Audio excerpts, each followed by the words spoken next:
যশোরে রাষ্ট্রদ্রোহের মামলায় বিএনপির ভারপ্রাপ্ত চেয়ারম্যান তারেক রহমানকে বেকসুর খালাস দিয়েছেন আদালত। 10 মার্চ দুপুরে জেলা ও দায়রা জজ আদালতের বিচারক শেখ নাজমুল আলম এ আদেশ দেন।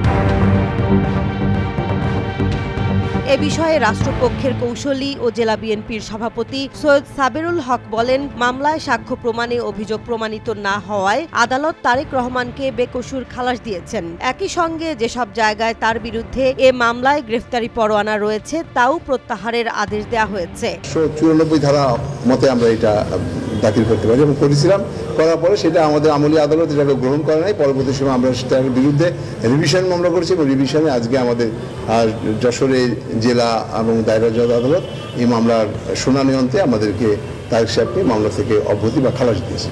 জানা যায়, যশোর জেলা আওয়ামী লীগের সাংগঠনিক সম্পাদক এস.এম. আফজাল হোসেন 2014 সালের 9 নভেম্বর তারেক রহমানের বিরুদ্ধে রাষ্ট্রদ্রোহিতার মামলা করেন। 2015 সালের 22 জানুয়ারি মামলাটি থানায় রেকর্ড করা হয়। মামলার এজাহারে উল্লেখ করা হয়, তারেক রহমান বঙ্গবন্ধু শেখ মুজিবুর রহমানের বিরুদ্ধে ঘৃণা, বিদ্বেষ, অবজ্ঞা ও কুরুচিপূর্ণ বক্তব্য প্রদান করেন, যা রাষ্ট্রদ্রোহিতার শামিল।